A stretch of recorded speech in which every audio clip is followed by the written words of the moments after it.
디모데 후서 4장입니다. 6절로 12절까지 4장 6절로 12절까지 한 절씩 교독하겠습니다.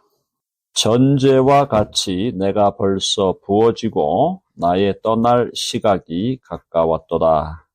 나는 선한 싸움을 싸우고 나의 달려갈 길을 마치고 믿음을 지켰으니 이제후로는 나를 위하여 의의 면류관이 예비되었으므로 주 곧 의로우신 재판장이 그날에 내게 주실 것이며 내게만 아니라 주의 나타나심을 사모하는 모든 자에게도니라. 너는 어서 속히 내게로 오라.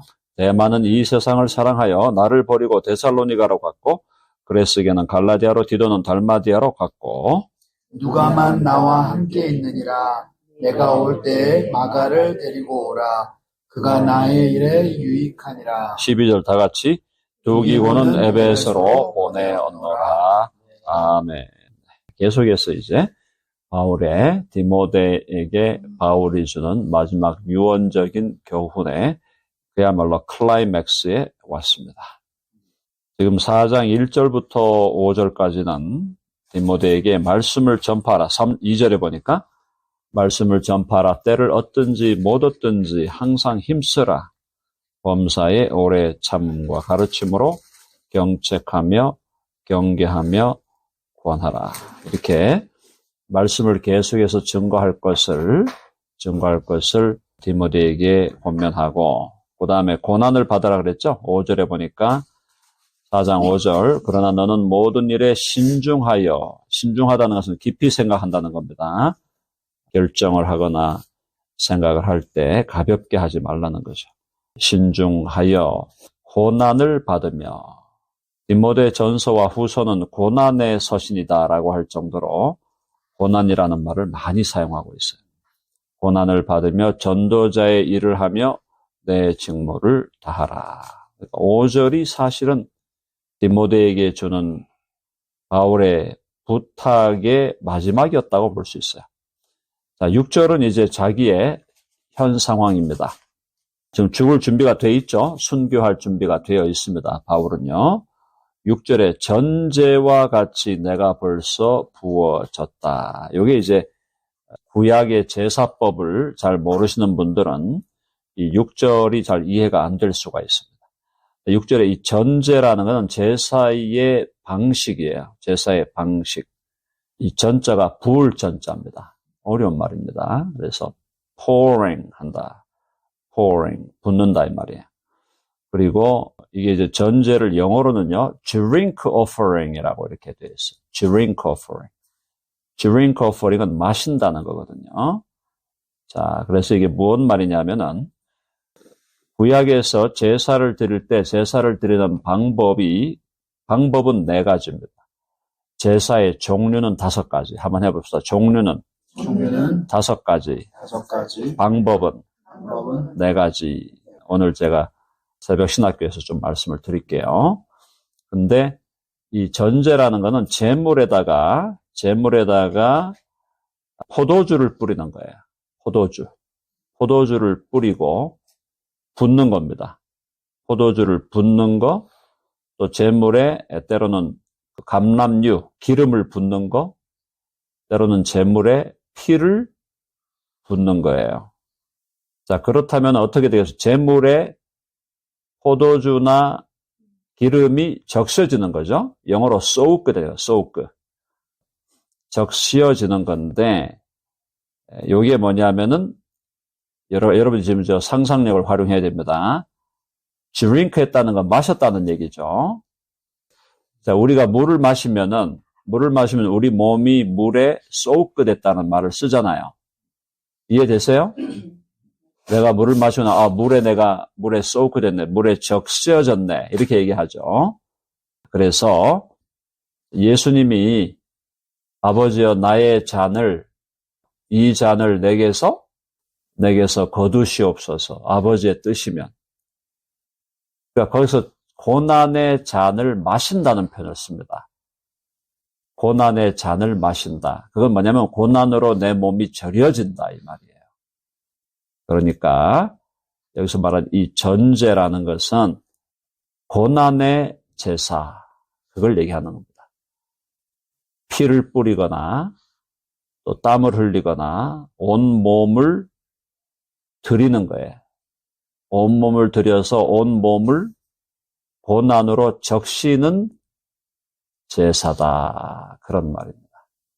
자, 그러니까 이 전제라는 것은 누가 먼저 드렸냐? 예수님이 드린 거예요. 그렇죠? 예수님이 고난으로 당신의 온몸을 적신 겁니다. 그거 이해되셨어요?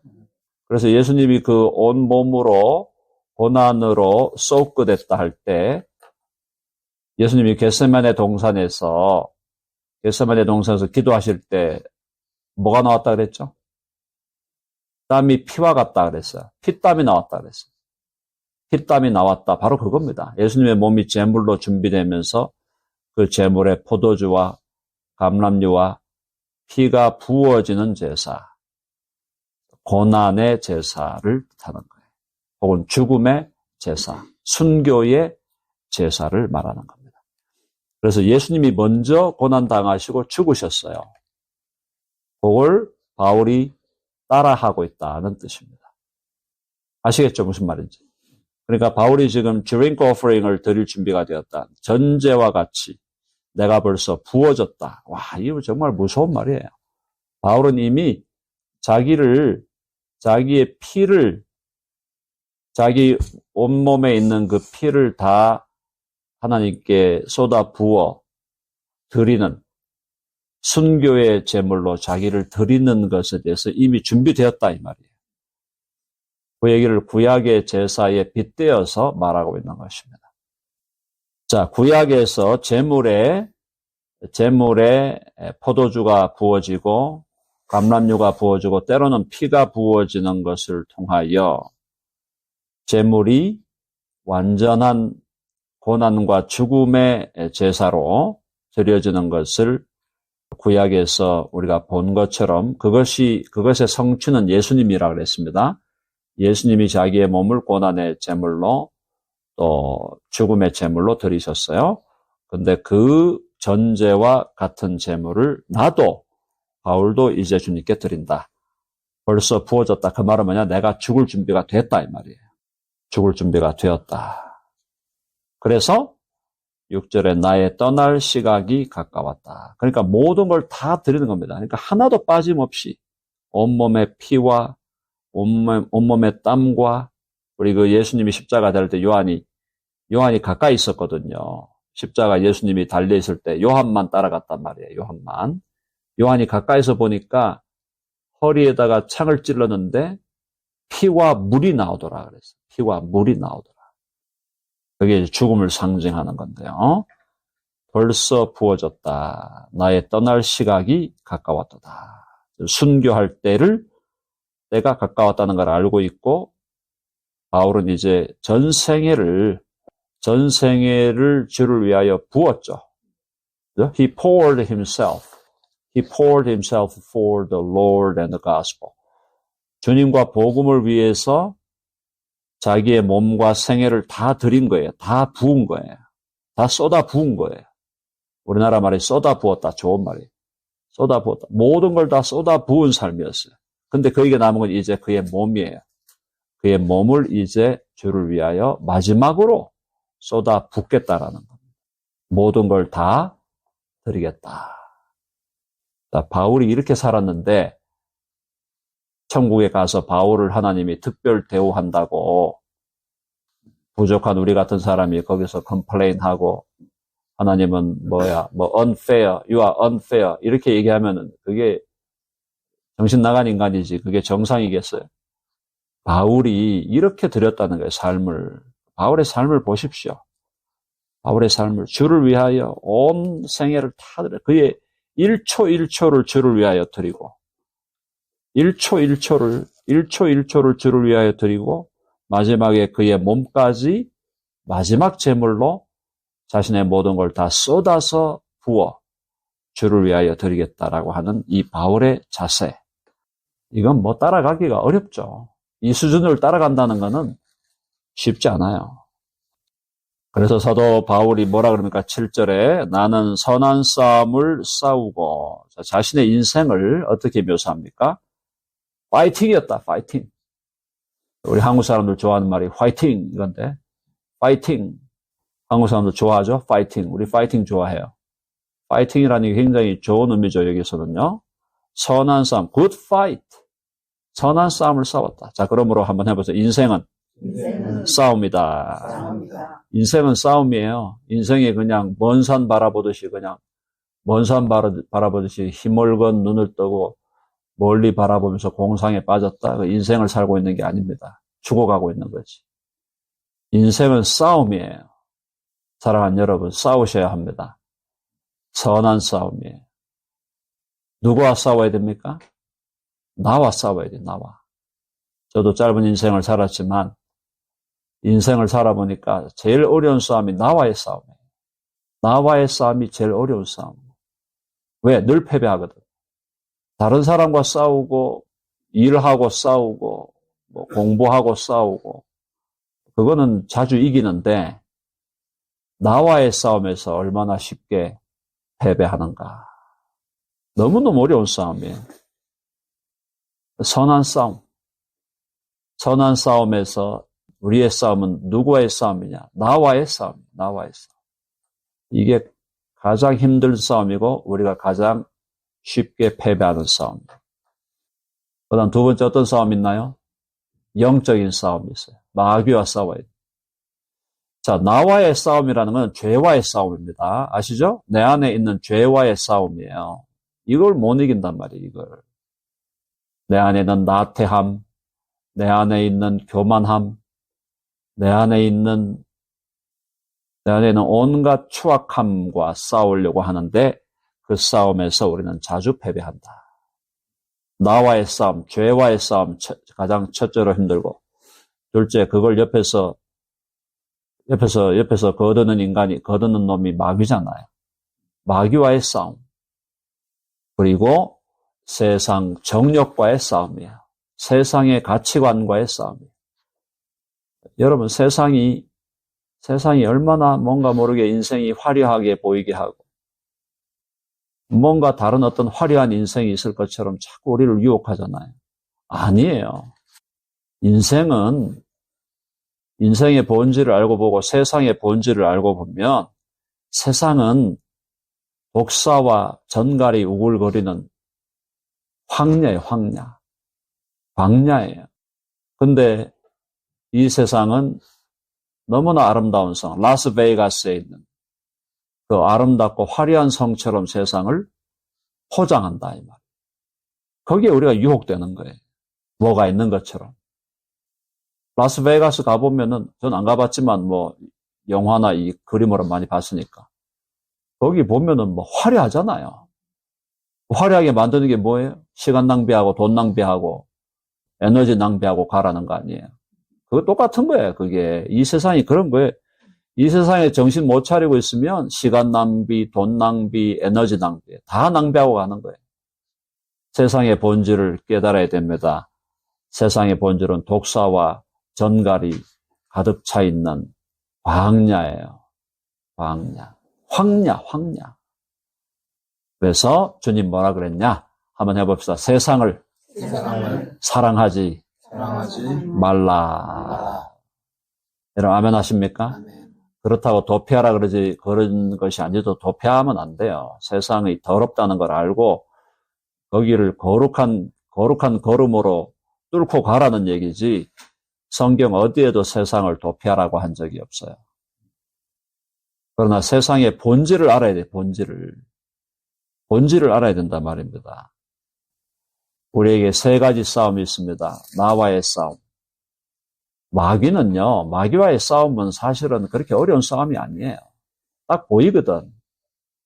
아, 저놈이 나를 유혹하네. 저놈이 나를 또 템트하네. 딱 보이기 때문에 마귀와의 싸움은 오히려 쉬워요. 근데 내 안에 있는 죄와 싸우는 게 얼마나 어려운지 저도 매일매일 패배를 경험하기 때문에 너무너무 어려운 싸움이에요.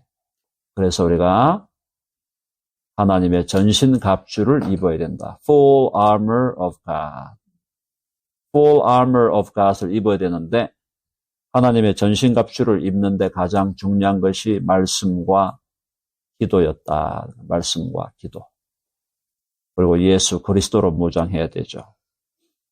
바울은 선한 싸움을 싸웠습니다. 바울의 삶을 보십시오. 그가 완벽했다는 건 아니에요. 그러나 그는 가장 성숙한 인간이었어요. 가장 성숙한 크리스찬이었어요. 그래서 그는 선한 싸움을 싸우면서 로마서 7장에서 뭐라 그랬냐면은 오호라 나는 곤고한 자로다. 이 사망의 몸에서 누가 나를 건져내랴. How wretched I am. 그가 예수 그리스도를 믿고 거듭나고 중생했지만 그 안에 남아있는 죄와의 싸움이 너무 처절했기 때문에 바울이 탄식을 하는 거예요. 탄식을.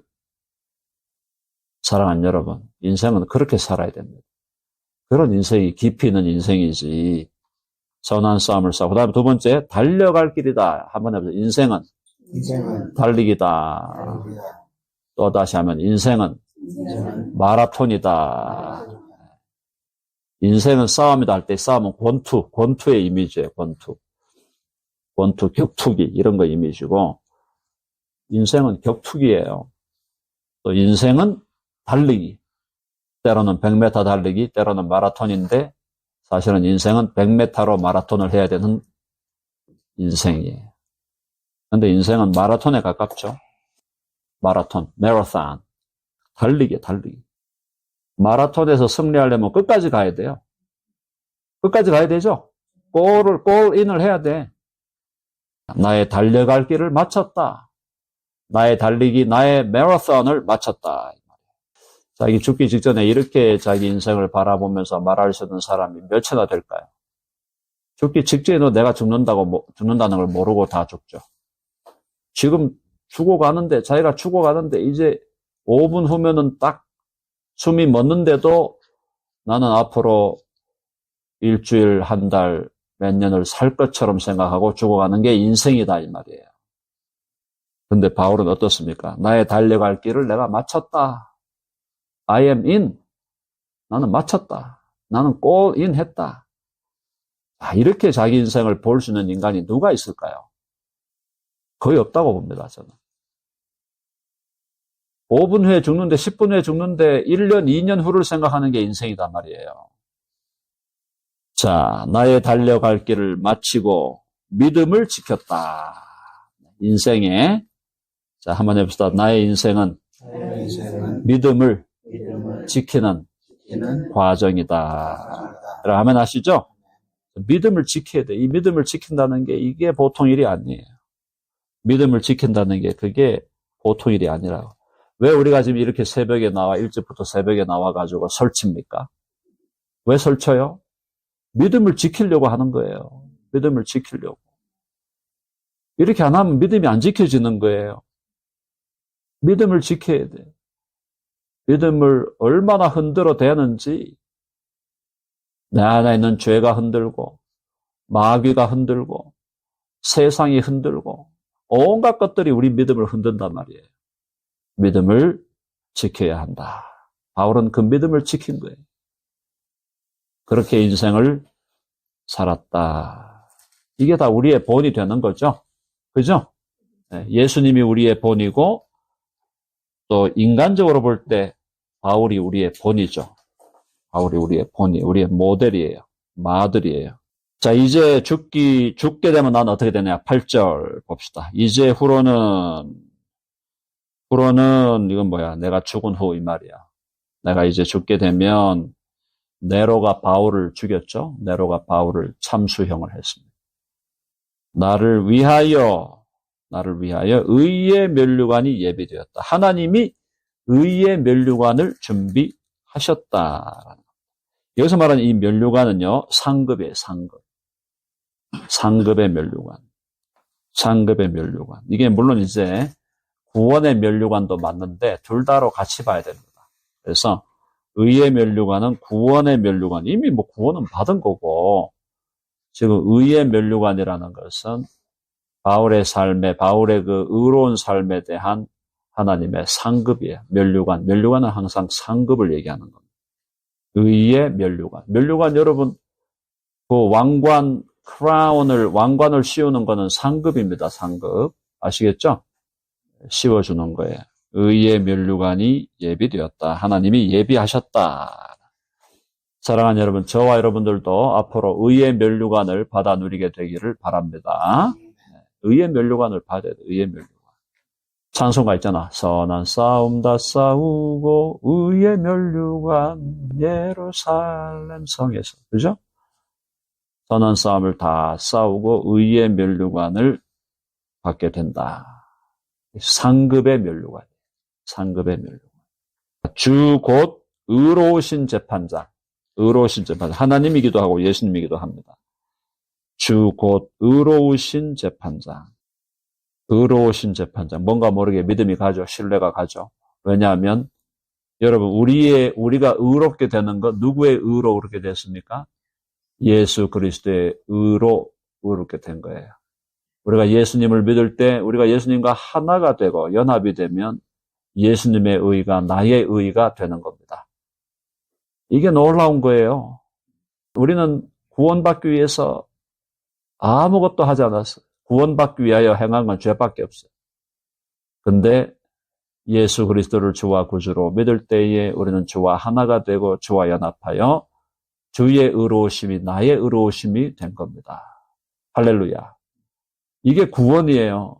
놀라운 구원이에요. 하나님의 예수 그리스도의 영원하시고 완벽하시고 무한하신 의가 나의 의가 되었다. Jesus' righteousness has become my own righteousness. 와우. 이게 복음의 핵심 중에 핵심 아닙니까? 그죠? 그래서 의로우신 재판장이 나를 보실 때는 나를 죄인으로 보지 않는다는 거예요. 너는 그리스도 안에 있으므로 더 이상 너는 죄인이 아니야. 예수 그리스도만큼 너는 의로운 자가 되었다. 이게 놀라운 일 아닙니까? 그래서 의로우신 재판장이 그날에 내게 주실 것이다. 의의 면류관을 내준 의의 면류관. 나를 칭의하실 뿐 아니라 나를 의롭다 하실 뿐 아니라 내가 이 땅에서 행한 선한 일에 대해서도 상급을 주시는데 이게 이제 오늘 놀라운 게 오늘 이 부분이 여러분에게 너무너무 중요한 게 뭐냐면요. 여러분 우리가 이 땅에서 선한 일을 행할 때 우리가 선한 일을 행하는 그것이 perfect 할까요? imperfect 할까요? 선한 일을 해도 imperfect한 거예요. imperfect. 불완전한 거예요. 우리가 하는 선행이 어떤 게 다른 사람을 위해서 기도하고 다른 사람에 대해서 encourage하고 권면하고 또 다른 사람을 위해 내가 섬기고 하는 일이 많잖아요. 선한 일들이 많은데 그 선한 일들이 다 불완전하다고요. 불완전한데 불완전한 선한 일을 하나님이 완전한 것으로 받으신다는 겁니다. 그게 기가 막힌 거예요. 그러니까 죄인을 의인으로 받으시고 1차적으로 죄인인 나를 시커먼 죄인을 나를 의인으로 만드셔서 나를 하얗게 씻어주신 다음에 자, 그 다음에 또 우리가 이 땅을 살아가면서 선한 일을 하는데도 불완하거든. 근데 그 imperfect한 good works를 하나님은 perfect한 것으로 받아주시는 거예요. 누구 때문에? 예수 그리스도 때문에. 그래서 우리 그리스도인들의 삶은 한번 해봅시다. Holy, activism, 거룩한 행동주의예요. 해야 돼요. 다른 종교들은 조용히 그냥 있어. 조용히 특별히 불교 같은 종교는 조용히 그냥 벽이나 바라보면서 참선하고 명상하고 묵상하라 그러죠. 기독교는 그게 아니에요. 거룩한 행동주의. 행동해라는 거예요. 행동해라. 실패해도 괜찮아. 행동해. 불완전해도 괜찮아. 불완전해도 하나님이 완전한 걸로 받으시는 거예요. 그래서 기독교는 어떠한 종교보다도 적극적이고 어떠한 종교보다도 활동적이고 어떠한 종교보다도 긍정적인 신앙, 행동하는 신앙이에요. 어디 푹 처져가지고 좋은 시간 보내고 있습니다. 뭐 하고 있습니까? 하니까 혼자 음악 들으면서 좋은 시간 보내고 있습니다. 잘한다 그래, 잘한다. 그런 시간도 필요하지만 예수님이 어디 가서 음악 듣고 있었습니까? 솔직한 말로 좀 예수님을 생각해 보세요. 어디 가서 음악 듣고 있었냐고, 예수님이. 제가 음악 듣지 말란 얘기는 아닙니다.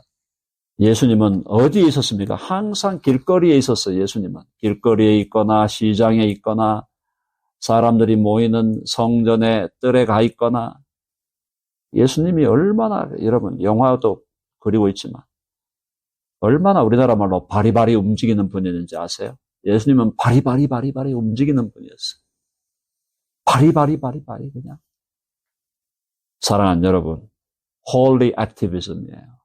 액티브 해야 돼, 액티브. 크리스찬은. 패시브한 크리스찬? 몰라. 성격이 너무 패시브 해가지고, 그렇다. 그건 익스큐즈가 되겠어요. 성격이 너무 패시브 합니다. 어떡하겠어요, 그거야. 근데, 그렇지 않으면 크리스찬은 액티브하게 살아야 돼요.